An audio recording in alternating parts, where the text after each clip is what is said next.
Hey guys, so I'm here today to talk to you about our mandala project. So you will have a good idea about how to get started on that. You're going to need a couple things. First of all, you're going to need a piece of paper that is 15 by 15. If you don't have 15 by 15, you need to go smaller. That's okay. I'd like you to go as big as you can. Your design definitely needs to be square. You will also need a piece of tracing paper. I've got mine already cut up here, but I've got some tracing paper. You are going to need 2 images.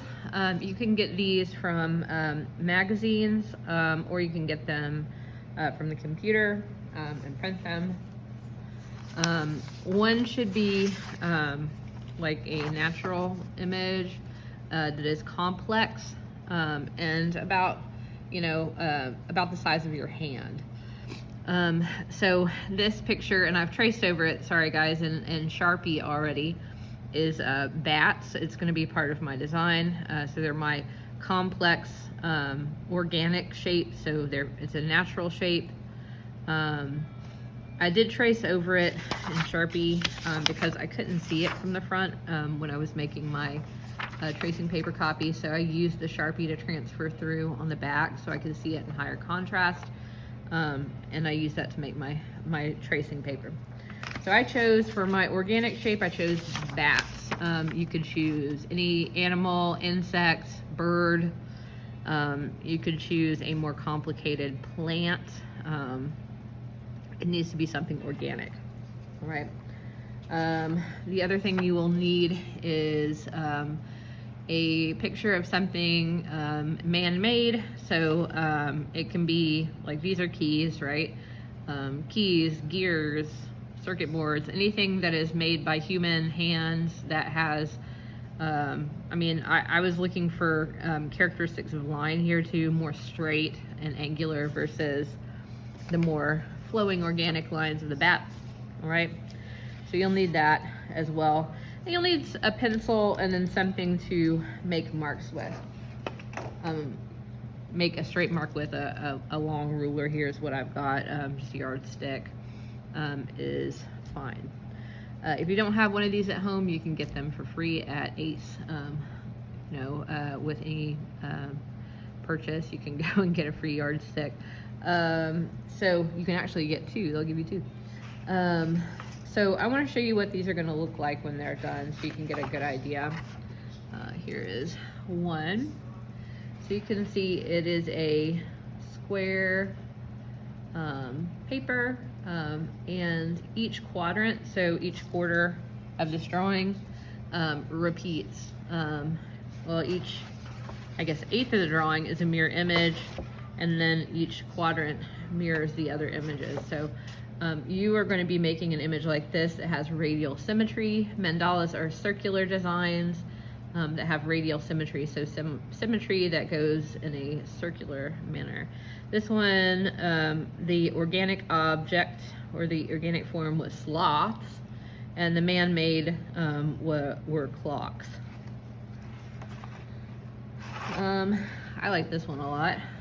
So we've got man-made ships here, also diving helmets in the corners, and then I don't know if you can tell because they are reflected, but these are blue whales.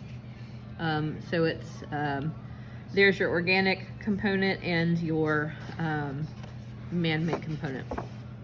And you'll see again, this has a radial symmetry, except for the center. They probably had a gap here in the center and decided on like a little piece of a little design that would suit that area and complement the whole theme. I can see it's, an anchor, so it makes sense to the whole piece.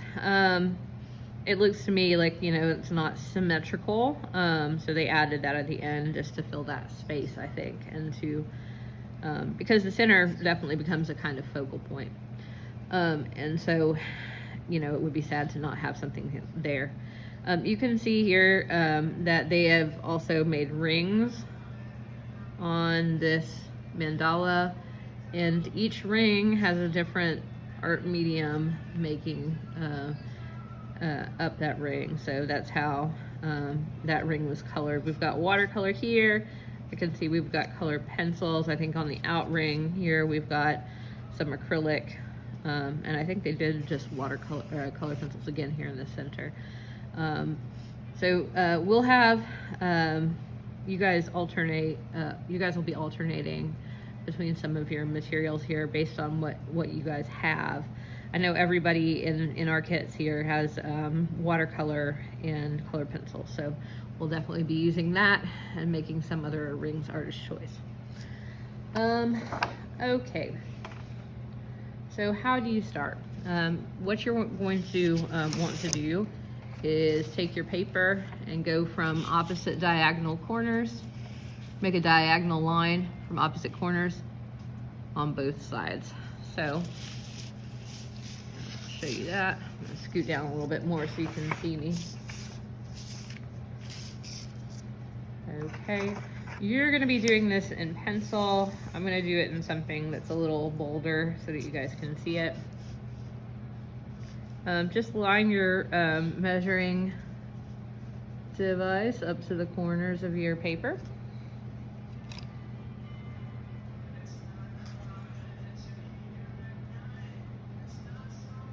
And there we go. Okay, so one in that direction. I'm gonna do one in the other direction.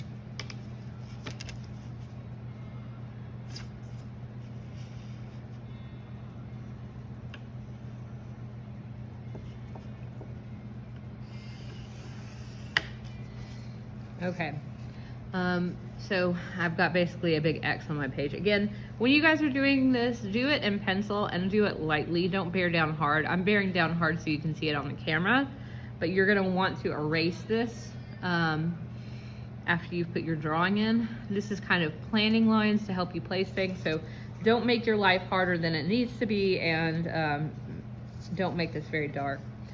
So I know where the center of my paper is here, where these lines intersect. I'm gonna need to make a line going straight up here and a line going straight across here. If I just try to guesstimate, I'm probably gonna end up with a crooked line. So I'm gonna use my ruler and measure the halfway point, which of this is a 15-inch piece of paper, which I know it is because I cut it myself. That midpoint will be 7.5. So I can just mark that quickly on all sides of my paper, 7.5.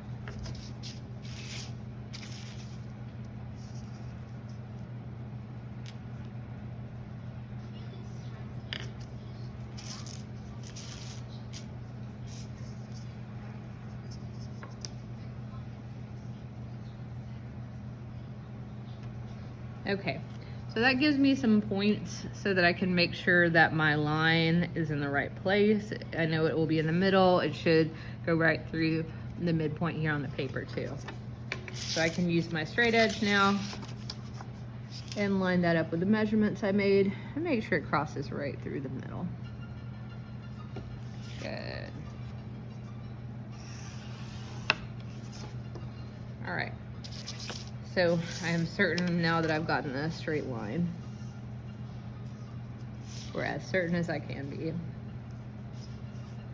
gonna do the same thing over here.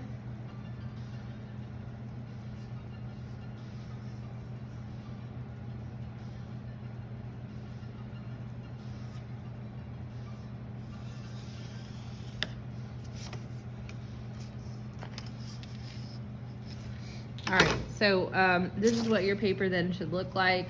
An X and a plus sign overlapping should extend from the corners, and